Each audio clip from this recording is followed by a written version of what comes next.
আজকে অনেক দিন পরে বন্দরে ঢুকছি আমি, 4 মাস পরে আজকে গাড়ি নিয়ে বন্দরে ঢুকছি। তো ঢুকছি ভাই দিনের 1টা বাজে। 1টা বাজে আমার মাল লোড দেওয়া শেষ। এখন আমি বসে আছি, আরও 2টা গাড়ি বাকি আছে, এগুলো লোড হলে বাইরে যাবো আমি বন্দরের থেকে। একটা কথা কি জানান ভাই, জীবনে কিছু করতে হলে ধৈর্য থাকতে হবে, কিছু শিখতে হলে মানুষকে সময় দিতে হবে, পরিশ্রম করতে হবে। এই দুনিয়া নিমি এটাই ভাই। আপনারা কেউ ভাই, আমার কেউ এই কর্মটা কেউ আমার হাতে, এই দেখতেছেন এই গাড়ি, এই কর্মটা কেউ আমার হাতে কেউ তুলে দেয় না।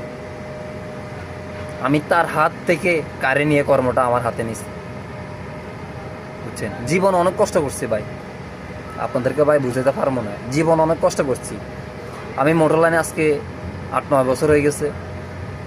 বয়স আমার এত বেশি না, 8-9 বছর আমার মোটর লাইনে হয়ে গেছে। আমি ফার্স্ট স্টার্টিংয়ে মাইন্দারা গাড়ি দিয়ে হেল্পারি করছি, মাইন্দারা লেগুনা দিয়ে আমি সার্ভিস নিয়েছি। আপনারা অনেকজনে চিনবেন যারা সিটিতে ছিলেন, যে টাটা মাইন্দারা পিক আপ কতগুলো আছে ছোটো ছোটো, এগুলো দিয়ে আমি সার্ভিস দিচ্ছি। এই গাড়িটা দেখতেছেন, এই গাড়িটাতে আমি স্টার্টিং শুরু বলতেছি ভাই, মিথ্যা কথা, একটা কথা মিথ্যা কথা বলবো না। আমি এই গাড়িগুলোতে আমি কখনো হেল্পারি করিনি। আমি ফার্স্টে 10 ফিট গাড়িতে 4 চাক্কার পরে দিই। 4 চাক্কার তো লেগুনা আমি চালাইছি, সার্ভিস দিছি আমার ওস্তাদের দিই। তারপর আমি 10 ফিট ডাইনা গাড়ি দিয়ে আমি সার্ভিস চালাইছি, সার্ভিস নিই নাই। 10 ফিট গাড়ি দিয়ে আমি গাড়ি চালাইছি। 10 ফিটের পরে আমি জ্যাক গাড়িতে গেছি, জ্যাক গাড়িতে পরে দিই। তারপর আমি 407 দিয়ে 907 দিই, এগুলো আস্তে আস্তে দাবে দাবে উঠছি।